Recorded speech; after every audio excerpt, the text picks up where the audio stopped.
panas bumi di Gunung Gede. Itu gunung tempat saya setiap minggu saya ada di situ. Naik ke Puncak Gede, turun lagi tuh. Jadi kemarin saya datang untuk membela hak rakyat itu supaya tidak digusur oleh sebuah korporasi besar. Rakyat kepala desa di situ tamat SD, dia bilang begini ke saya, Bang, kalau saya posting foto kecil melalui HP saya, seseorang yang sedang mengukur tanah rakyat dan kita kenal orang itu siapa, bakal kena undang-undang ITE enggak? Pertanyaan rakyat kecil yang cemas dengan keadaan politik. Dia paham bahwa dia dengan mudah ditangkap dengan tuduhan menyebarkan kebencian. Padahal dia cuma mau foto seseorang, mungkin dia petugas yang sedang mengukur tanah rakyat yang tidak digusur, yang sedang menancapkan alat untuk mencari panas bumi. Ada kecemasan tanpa ada sosialisasi. Jadi Anda lihat bahwa negara itu beroperasi bahkan sampai ke pinggir Gunung Gede yang nggak mungkin didatangi oleh menteri siapapun. Tapi publik merasa cemas. We are living in the republic of fear. Kita lagi hidup di dalam republik kecemasan. Nah, kita mau batalkan psikologi itu. Sebab sekali orang merasa cemas, dia akan dituntun oleh kegelisahan untuk menusuk siapa di kotak pemilu. Partai Umat harus beroperasi untuk menghalangi kecemasan publik itu, yang bisa membatalkan pemilu justru.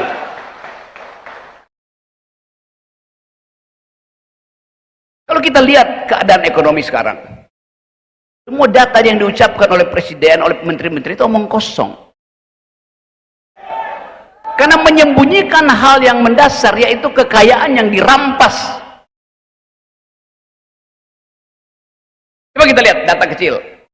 Di zaman Pak Harto memberi konsesi hutan, tambang segala macam pada oligarki pada waktu itu. Tetapi Pak Harto pastikan 35% dari rampasan, rampokan, gerukan ekstraktif industri balik ke negara. Zaman Orde Baru 35% kekayaan negara balik ke kas negara. Zaman SBY turun tinggal 25-28% yang balik ke negara. Artinya oligarki menghisap lebih banyak dari yang dia berikan. Zaman Pak Harto 35%, zaman SBY 28%.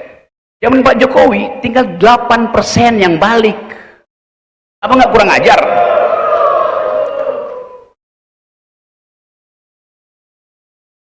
Itu keadaan real di kita. Berita kemarin, tahun 2022 kemarin ada 1 juta PHK. Kalau satu orang menanggung 4 orang, artinya ada 4 juta pengangguran baru. Sementara data perkawinan kita di tahun 2022 ada 2 juta perkawinan. Masih berantakan perkawinannya. Begitu kawin, pasangannya di PHK, bubar perkawinan. It's logiknya begitu. Pada waktu itu Pak Jokowi bilang, kita gembira karena masih ada orang yang kawin, 2 juta orang kawin, ada 4 juta bayi yang akan dilahirkan, itu bonus demografi.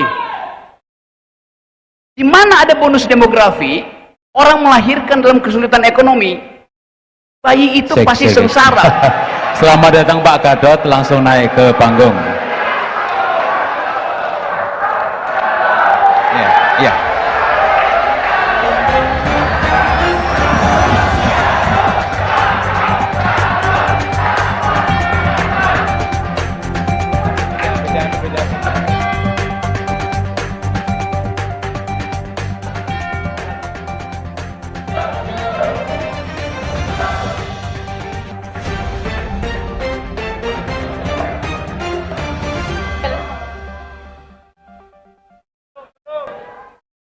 Ya, sebelum dilanjutkan Mas Rocky, kita ucapkan selamat datang kepada Bapak kita, Pak Gatot Nurmantio.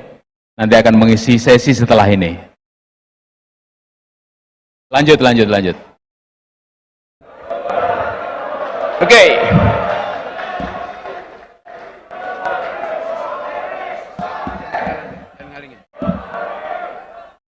Oke. Saya lanjut ya. Saya bilang tadi, ini momentum mengisi otak. Nanti momentum untuk cari suara. Denger aja dulu.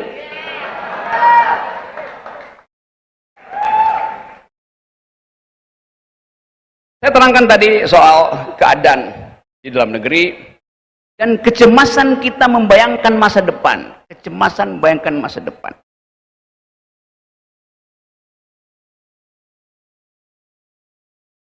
Kemarin saya bicara dengan seorang anak muda dari Papua.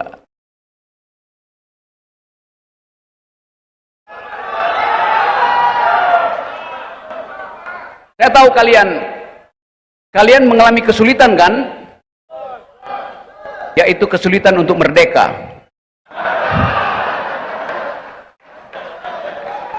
Begitu wacana yang berkembang di Papua sekarang. Bagi mereka, kesulitan terakhir bangsa itu yang adalah sahabat kita. Kesulitan untuk merdeka. Jadi bayangkan ucapan pemisahan diri, secesionism tumbuh di mana-mana. Kalau Papua kita sudah tahu dari 20 tahun lalu. Bupati Meranti juga mau merdeka.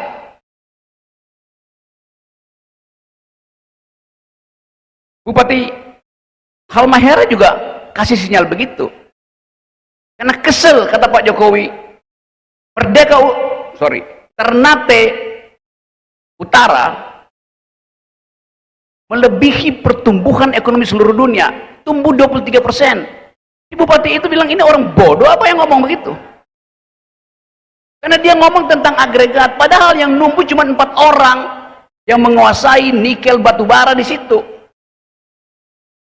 Jadi presiden selalu mengambil data makro yang sifatnya agregatif tanpa melihat disparitas. Disparitasnya tadi ditunjukkan oleh Kusnul. Jadi kita ada di dalam pembohongan statistik.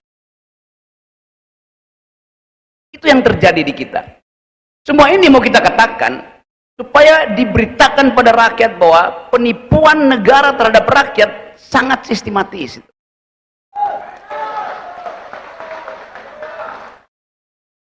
Sekarang kita kaitkan tadi pembicaraan tentang Papua yang punya memori yang lain tentang otonomi itu.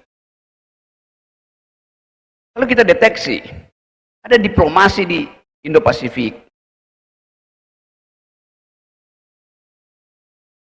Panglima Gabungan Amerika, Menteri Luar Negeri bolak-balik, mampir di Singapura, nyisir ke Melanesia, turun ke Solomon, pergi ke New Zealand, berhenti di Australia, naik ke Jepang untuk mengkanvassing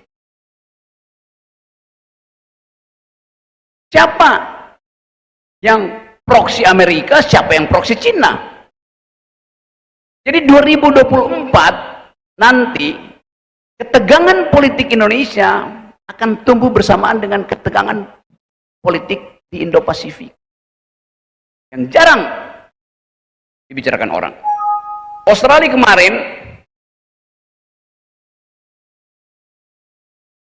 menurunkan semua CCTV di seluruh negeri itu buatan Cina. Australia